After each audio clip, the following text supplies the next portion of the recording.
Up in arms, Britain to send 120 armored cars including Mastiffs to Ukraine and more jets to Russian border in fight against Putin. Britain is set to send 120 armored cars, including Mastiffs, to Ukraine and more fighter jets to the Russian border in the fight back against Vladimir Putin. UK Defence Secretary Ben Wallace said Britain would step up arming the war-torn nation and vowed to do whatever he could to help back those fighting Putin's troops. The vehicles were previously used in Afghanistan to withstand Taliban explosives, and can be shipped over via Europe. They can carry up to 8 troops plus another 2 crew, and can be armed with other weapons too. The Sun understands that ministers want to send up to 200 of them over time. As he joined British RAF personnel in Bucharest, Romania, to kick off a 4-month air policing mission yesterday, he vowed to stare down Putin's bully boy tactics. And Britain will send another 2 Typhoon jets out to Romania next week to help support the NATO for ES out there, joining 4 already in the region. He said alongside Romanian, American and Italian allies that the only thing Putin would listen to was a show of strength. In a bold rally cry to Brits gearing up for their mission, he said, Putin's war machine is busy murdering and killing civilians, bombing civilian areas, breaking international law. We have something that Russia doesn't have, friends and allies. We are 30, Putin is 1. That's our strength. Our values make us better than him, our freedoms that we've all fought for at all stages in our history make us better than him. And I am absolutely determined the United Kingdom is to contribute to make sure that we all play our part in saying to Putin, you will not get your way, you will not bully us. You will not make us compromise on our values that we hold so dear. And we will do everything to see him defeated in Ukraine. He vowed, Britain will do more. It will contribute more. He said of Putin's few allies in Venezuela and North Korea, that's not a party I want to attend. Backing any nation to join the NATO alliance if they want to, he insisted, countries choose NATO, NATO doesn't choose countries. And it is our values of democracy, the rule of law and freedom of the press which set us apart from the Kremlin and his cronies.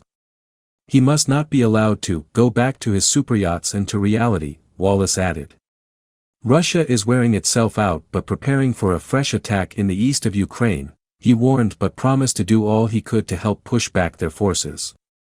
Yesterday the Chief of Air Staff told The Sun the war was at a precarious point, but was far from over.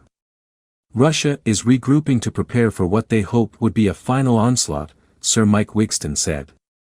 The Defense Secretary refused to be drawn on how long the war might last, as fears grow the conflict could go into next year. It comes as at least 50 people were killed and more than 100 injured when a Russian missile with, "For the children," scrawled on the side blitzed a Ukrainian train station.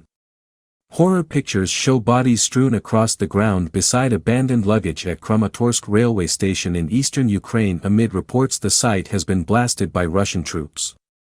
The state railway company said 2 Russian rockets struck the station, which was being used to evacuate civilians from areas under bombardment by Putin's forces.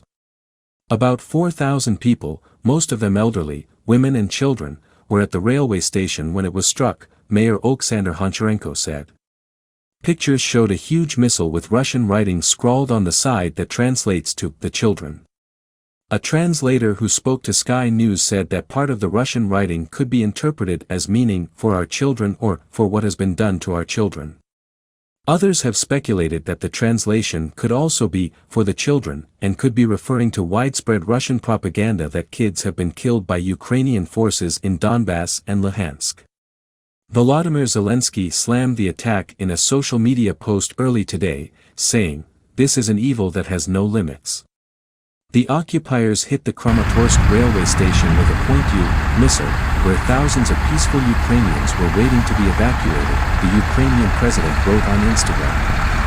About 30 people died, about 100 people were injured to varying degrees. Police and rescuers are already on the scene. Russian non-humans do not abandon their methods. Lacking the strength and courage to stand up to us on the battlefield, they are cynically destroying the civilian population. This is an evil that has no limits. And if it is not punished, it will never stop. Mr. Wallace said it looked like a war crime, but vowed investigators should decide. Russia's defense ministry has said its troops did not have any targets assigned in Kramatorsk on Friday.